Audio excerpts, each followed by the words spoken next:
My dear friends, આજના વિડીયોમાં આપણે કોઈ એક વાક્યને 12 કાળમાં કેવી રીતે રૂપાંતર કરીએ તે શીખીશું. આજનો વિડીયો તમારા માટે ખૂબ જ મહત્વનો બની રહેશે, કારણ કે આજના વિડીયોમાં મોટા ભાગનું સ્પોકન ઇંગ્લિશ કવર થઈ જશે. તો આ વિડીયો ધ્યાનપૂર્વક જોજો. આજના વિડીયોમાં આપણે એક વાક્ય પરથી બધા કાળ, આપણું ટાઇટલ એવું છે કે એક વાક્ય પરથી બધા કાળ. તો આ 12 ગુજરાતી વાક્યો મેં આપેલા છે. આ 12 કાળના ગુજરાતી વાક્યો છે. હવે આ વાક્યને આપણે અંગ્રેજીમાં કેવી રીતે ટ્રાન્સલેટ કરીએ તે જોઈજો. તે ક્રિકેટ રમે છે. પહેલું વાક્ય છે તે ક્રિકેટ રમે છે, એટલે થાય હી. તે એટલે હી. રમે છે એટલે પ્લેજ. સાદા વર્તમાન કાળમાં એસ કે ઈએસ વાળું રૂપ આવે, હી સી ઇટ હોય ત્યારે. તો હી સાથે પ્લેજ અને ક્રિકેટ એટલે ક્રિકેટ. તો તે ક્રિકેટ રમે છે એનું ઇંગ્લિશ થાય હી પ્લેજ ક્રિકેટ. એના પછી બીજું વાક્ય છે તે ક્રિકેટ રમ્યો હતો, અથવા તો તે ક્રિકેટ રમ્યો. તો આ ભૂતકાળ છે, એટલે ભૂતકાળમાં રમ્યો હતો. તો આનું અંગ્રેજી થાય હી. રમ્યો હતો એટલે પ્લે નું we too played, he played. અને ક્રિકેટ એટલે ક્રિકેટ, હી પ્લેડ ક્રિકેટ.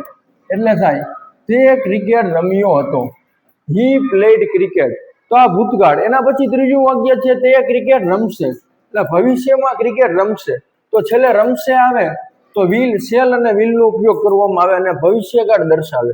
તો તે ક્રિકેટ રમશે એટલે થાય હી. ભવિષ્યકાળ છે એટલે વિલ, શેલ અને વિલ આવે, પણ આપણે હંમેશા બધી જગ્યાએ વિલ નો ઉપયોગ કરવાનો. He will play. અને ક્રિકેટ એટલે cricket, he will play cricket. એટલે થાય તે ક્રિકેટ રમશે. તે ક્રિકેટ રમશે એટલે થાય હી વિલ પ્લે ક્રિકેટ. તો વર્તમાન કાળ તે ક્રિકેટ રમે છે, હી પ્લેઝ ક્રિકેટ. તે ક્રિકેટ રમ્યો હતો, હી પ્લેડ ક્રિકેટ. તે ક્રિકેટ રમશે, હી વિલ પ્લે ક્રિકેટ. તો આ ત્રણ સાદો વર્તમાન કાળ, ભૂતકાળ અને ભવિષ્યકાળ પૂરા થયા. હવે ચોથું છે તે ક્રિકેટ રમી રહ્યો છે. તો આ ચાલુ છે, ચાલુ કાળ. રમવાની ક્રિયા અત્યારે ચાલુ છે, તો તે ક્રિકેટ રમી રહ્યો છે, હી.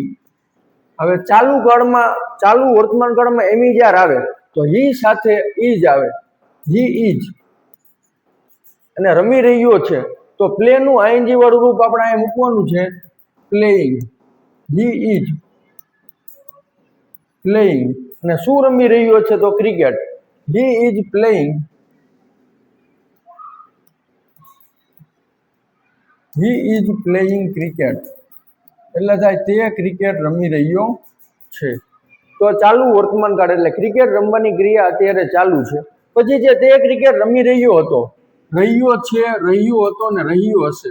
તો આ બધા જ્યારે વાક્યની છેલ્લે આવું આવે લાસ્ટમાં, ત્યારે ચાલુ કાળો, એટલું ધ્યાન રાખવાનું.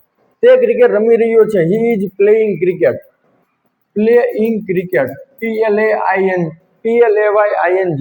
પછી જે તે ક્રિકેટ રમી રહ્યો હતો તો એનું અંગ્રેજી થાય હી. હવે રહ્યો હતો એટલે ચાલુ ભૂતકાળ. તો ચાલુ ભૂતકાળમાં કર્તા તરીકે વોઝ અને વર આવશે.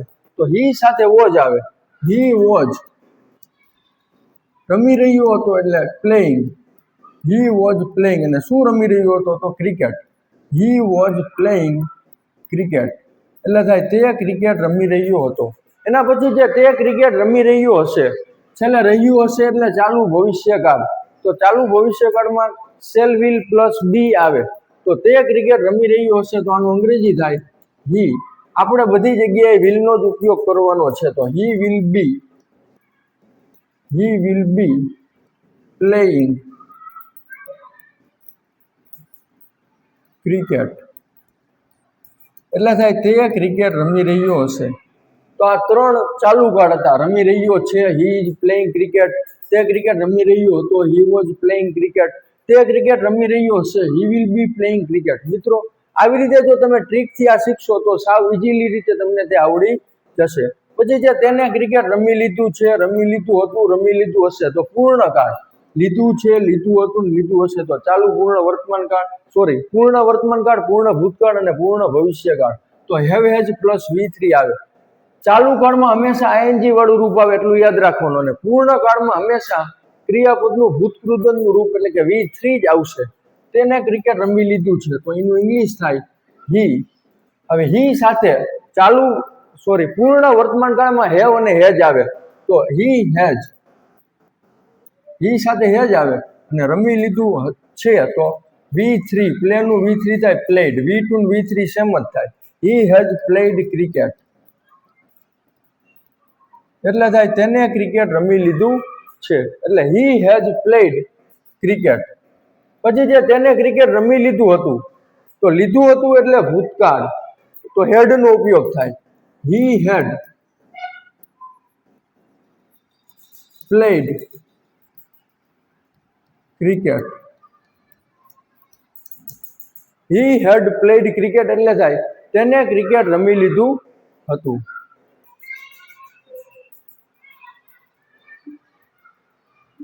હી હેડ પ્લેડ ક્રિકેટ એટલે થાય તેને ક્રિકેટ રમી લીધું હતું. એના પછી 8મું છે, આપણે 7મું જોયું તેને ક્રિકેટ રમી લીધું છે, તો હી હેઝ પ્લેડ ક્રિકેટ. 8મું છે તેને ક્રિકેટ રમી લીધું હતું, તો ભૂતકાળમાં રમી લીધું હતું એટલે રમવાની ક્રિયા પૂર્ણ થઈ ગઈ હતી એટલે પૂર્ણકાળ. તો હી હેડ પ્લેડ ક્રિકેટ. હી હેડ પ્લેડ ક્રિકેટ એટલે થાય તેને ક્રિકેટ રમી લીધું હતું. એના પછી જે 9મું તેને ક્રિકેટ રમી લીધું હશે એટલે ભવિષ્યમાં ક્રિકેટ રમવાની ક્રિયા પૂર્ણ થઈ ગઈ હશે એવું દર્શાવે છે. તો ત્યાં આવશે હી વિલ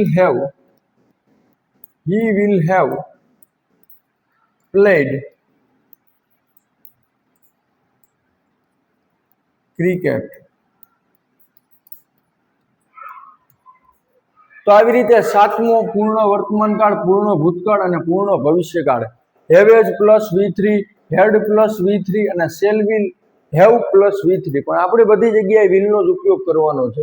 એના પછી આપણે 10મું વાક્ય જોઈ, તે 30 મિનિટથી ક્રિકેટ રમી રહ્યો છે. જોવો 6થું શું હતું? 4થું વાક્ય હતું તે ક્રિકેટ રમી રહ્યો છે, પણ આમાં ખાલી આગળ સમય આવી ગયો. તે 30 મિનિટથી ક્રિકેટ રમી રહ્યો છે એટલે થાય ચાલુ પૂર્ણ વર્તમાનકાળ, ચાલુ પૂર્ણ ભૂતકાળ અને ચાલુ પૂર્ણ ભવિષ્યકાળ. તો આપણે 10મા વાક્યનું અહીંયા ઇંગ્લિશ કરીએ. He has been playing cricket. He has been playing cricket for 30 minutes. એટલે થાય તે 30 મિનિટથી ક્રિકેટ રમી રહ્યો છે. તો એવું આવે ને ચાલુ પૂર્ણ વર્તમાનકાળ, હેઝ બીન પ્લસ VING વાળું રૂપ. ચાલુ કાળમાં બધાયમાં VING વાળું રૂપ આવે. પછી જે તે 30 મિનિટથી ક્રિકેટ રમી રહ્યો હતો, તો અહીંયા હી હેડ બીન કરી નાખવાનું. He had been playing cricket for 30 minutes.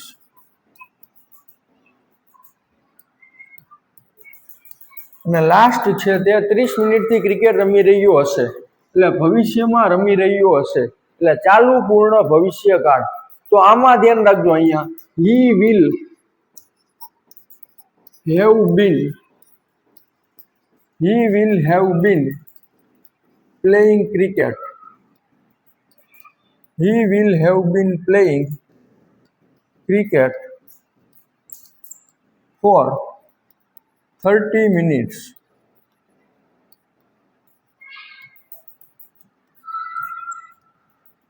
તો મિત્રો આવી રીતે તમે કોઈ પણ કાળનું વાક્ય આવી રીતે તમને પૂછે તો તમે ઇઝીલી ટ્રાન્સલેટ કરી શકો છો.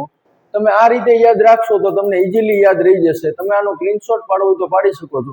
બારે બાર કાળનું આપણે એક જ વાક્ય પરથી ટ્રાન્સલેટ કર્યું સાવ ઇઝીલી રીતે. તો તમે પણ આવી રીતે પ્રેક્ટિસ કરીને કાળને છે તે ઇઝી બનાવી શકો છો. ને મિત્રો મોટાભાગનું ગ્રામર છે તે અંગ્રેજીમાં ટેન્સ પર આધારિત છે. જો તમને ટેન્સ આવડી ગયા તો બધું જ આવડી જશે, પણ તમારે અંગ્રેજીમાં પ્રેક્ટિસ કરવાની જરૂર છે. પ્રેક્ટિસ કરશો તો અંગ્રેજી છે તે તમને ઇઝીલી રીતે આવડી જશે.